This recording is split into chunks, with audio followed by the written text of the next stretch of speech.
ito ay rated SPG. Striktong patnubay at gabay ng magulang ang kailangan.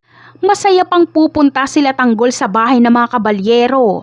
Iniisip lang nila na may pag-uusapan silang negosyo ni Senyor Facundo dahil business partner niya na ito. Pero iba ang kutob ni Tanggol dahil pagdating nila sa mansyon ng mga kabalyero ay napakarami ang sasalubong sa kanila ng mga armado ng baril at parang mga kaaway ang turing ng mga ito sa kanila. At lalo pang kinutuban si Tanggol dahil hindi pinapasok ang kanyang mga kaibigan at si Tanggol lang ang pinapasok.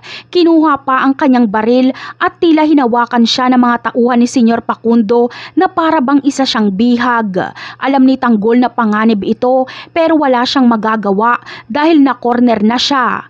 Matapang naharapin ni Tanggol si Senyor Facundo. Samantala, hindi na ikakagulat ni Tanggol kapag malaman niyang apo ni Facundo si Pablo. Hindi makikitaan ng takot o pagsisisi si Tanggol kaya mas lalo itong ikakainis na mga kabalyero. Maninindigan si Tanggol na tama lang na pinatay niya si Pablo dahil hindi makatao ang ginawa nito kay Bubbles.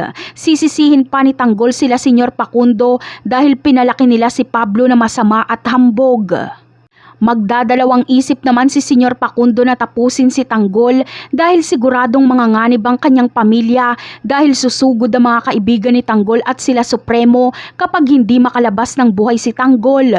Kung si Pablo nga ay nagawang patayin ni Tanggol ng mag-isa kahit marami pa itong mga tauhan ay siguradong magagawa din nila Supremo na pasukin ang mansyon ng mga kabalyero para ubusin sila.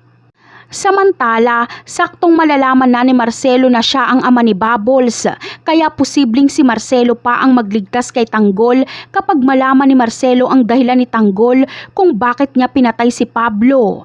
Labis ang hinagpis ni Marcelo kapag malaman niyang dinukot at pinagsamantalahan ni Pablo si Bubbles at hahanapin niya ang hustisya sa pagkamatay ni Bubbles. Magiging target ni Marcelo ang mga kabalyero dahil sila ang nag-utos kay David na patayin si Bubbles. Kaya abangan na lang natin yan. Bye!